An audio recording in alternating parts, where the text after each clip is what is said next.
Back to it.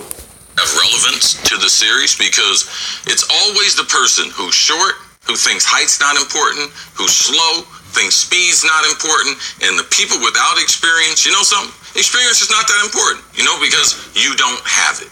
So sit up there the way you have, because this is the one negative thing we have seen with Giannis his whole career. We haven't seen anything. No negative anything. No negative. He's batting 1,000.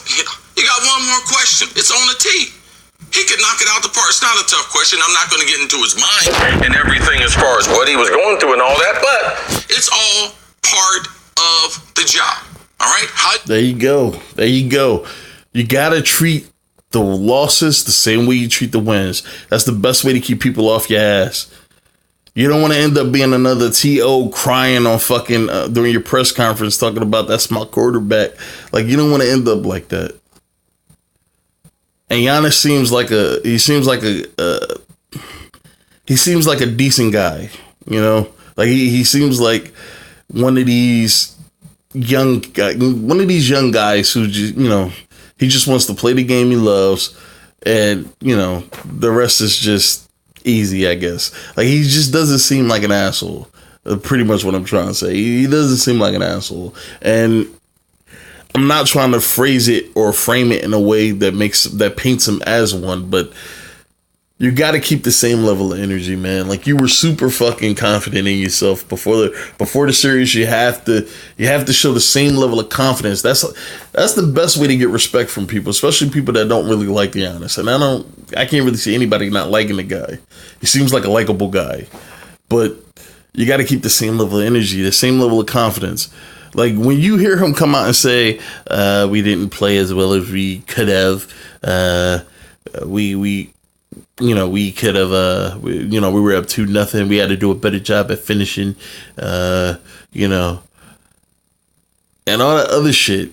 Because I kind of forgot all of what he said, but I mean, you got to keep the same level of confidence. It sounded like this nigga was depressed. Like, he was trying to give the generic answers, but they were just so unconvincing. You handle your emotions. There's a reason why you're the captain. There's a reason why there's so much visibility on the NBA. You have people yelling on this. Oh, Giannis is getting ready to take the title from LeBron. All right? If he's going to be on that, we're going to keep him to the same standard. Because he is LeBron. He is LeBron, and Giannis at this point in his career is gonna everything he does from everything he does from now on is gonna be compared to LeBron. Everything he fucking does is gonna be compared to LeBron. For LeBron, for KD, for Steph, for Harden, if any of those guys would have walked out of the press conference, we would have had beef with it. So just be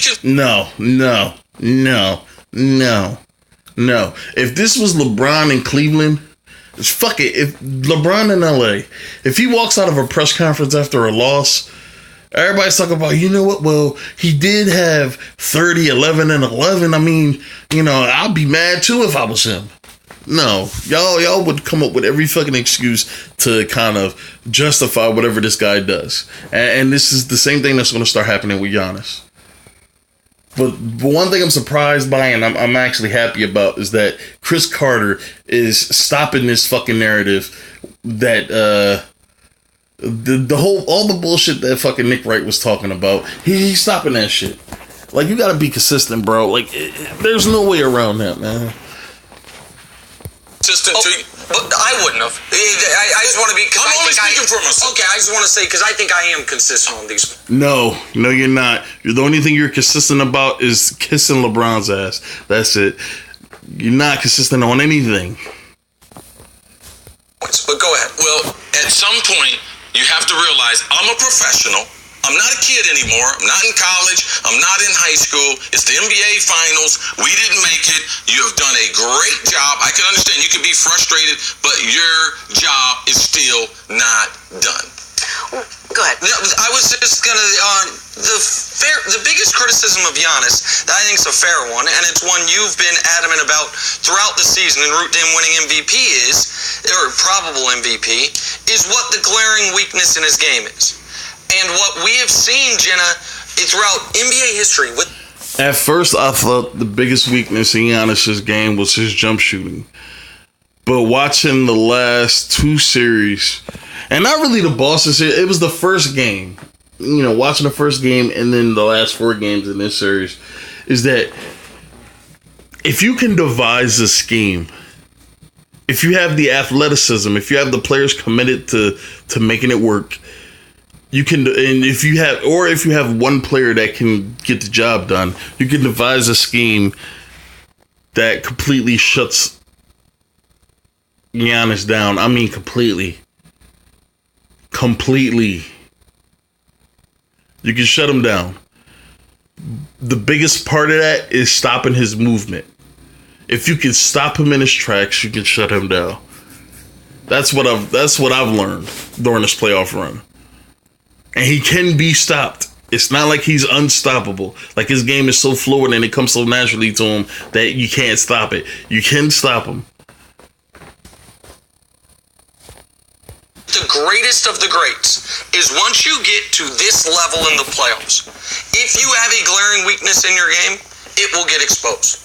LeBron had won 2 MVPs, but he could not post up yet. And guess what? In 2011, the Dallas Mavericks said, we will make the focal point of our defense what you can't do. Steph had won 2 MVPs, a unanimous MVP, but had a glaring weakness on the defensive end at the time. And the Cavs made the focal point of their offense that weakness. Giannis's glaring weakness was the inability to shoot the mid-range shot, and the Raptors built their defense around that. That, to me, is a very fair criticism, something Giannis has to deal with over the course of the summer, much more than what he did at the end of the press conference. Do you look at the failure to really perfect the mid-range jumper, or him not obviously shooting it very well, or whatever his game is in the low post, and say, well, that's the reason they lost 4 straight games? Was it because... No, the reason why, and I've said this plenty of fucking times, and I'll keep saying this. Mike Budenholzer is not a very good playoff coach. Mike Budenholzer is the reason this team is out of the playoffs now. When you have a dominant player as dominant as Giannis is, and you can't devise a game plan that gets him open, you can't devise a game plan that takes some of the pressure off of him. And this is why I said, man, like, look, Mike Budenholzer is a good coach in the regular season, but he is not a playoff coach. It was Mike Budenholzer's job to put this team in a better position to win. And it's like, after those 2 wins at home, it's like he just took his foot off the fucking gas pedal. So they ended up losing.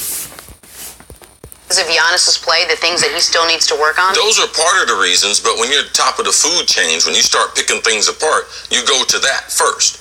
Because he's so good that he could have such an impact on the game. If he had an intermediate game, they'd be advancing to the finals. If he had a post game, which is not only his fault, but it's the coach's fault. All right, Bud's got to be able to be. Thank you. Finally, this is the first time I'm hearing anybody bring up Mike Budenholzer's fucking name during this playoff run. This is the first time I'm hearing anybody bring up his fucking name. Thank you. Call plays late in the game. They could not put Giannis on the box as a 7-footer and get a bucket because they don't have any type of offense with him playing in the low post. And that right there, they have to be able to work on. They have to be able to put Giannis on the wing because it's harder to double team a wing player than it is a point guard at the top of the key. Every time. Yes, it is.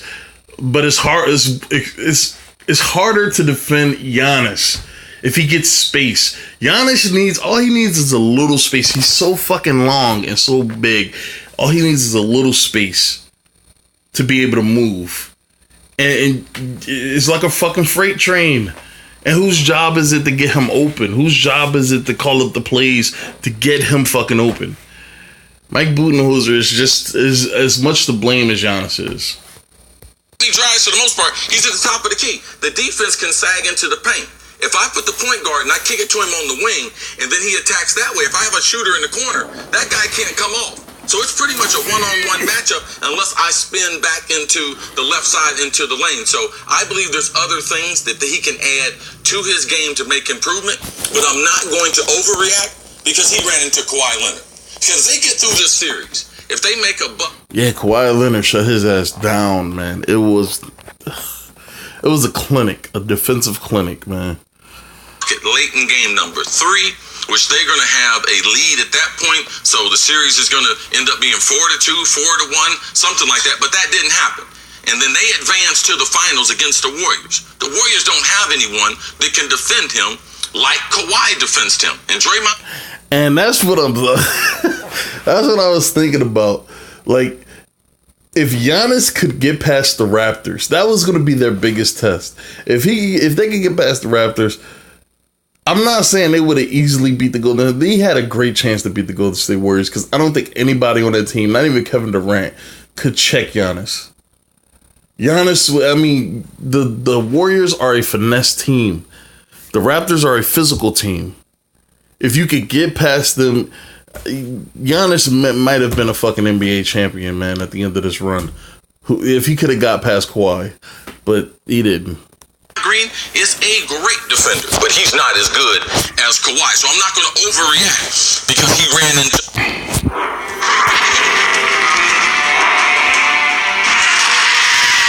Well, that's all part of the NBA, and especially in playoff series basketball, Kawhi got the best of them.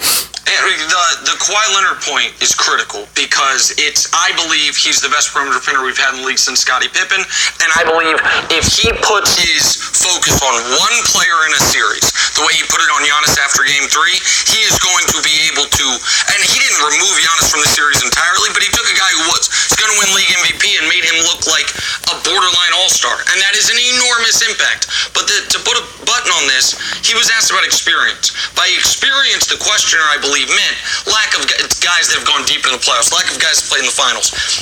The other thing this Bucks team was missing, bless you, Jenna, was experience in close games. And I talked all postseason about the upside of that. 53 wins by double digits, which means you're a great team. You're blowing people out. Sure. They had the second fewest wins in basketball by less than 5 points. Even though they had the most wins, they won 70 games this year.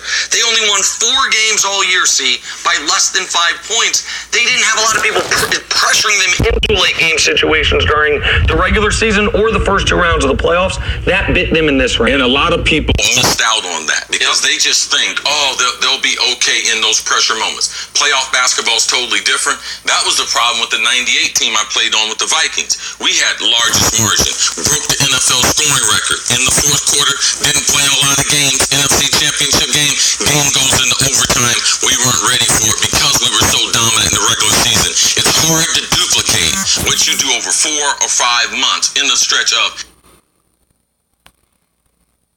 Alright, so that's the end of the video. But yeah, Chris Carter killed it during this topic, man. But I'm giving my prediction for the Toronto Raptors and the Golden State Warriors now. I think the Golden State Warriors is going to win that series. The only way that I can see the Raptors winning that series is they have to,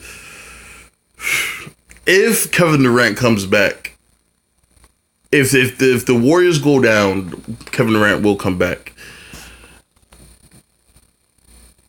They have to be able to force. If I'm the Toronto Raptors, I'm forcing Klay Thompson, Draymond Green, and whoever else is on that team to beat me. I'm trying my best to shut down Kevin Durant, Steph Curry. But Steph Curry kind of flames out during the finals. I don't know why, but he just does. And you got to be able to shut those two guys down. If you let Steph get going, they're not going to lose, man. They're not going to lose. You got to be as physical as you possibly can within the rules. And you got to make their life a living hell. You got to make them second guess everything they do. You got to force. And Kawhi is good at that, man. Kawhi does play well against the Warriors. All right, man, but that's it, though.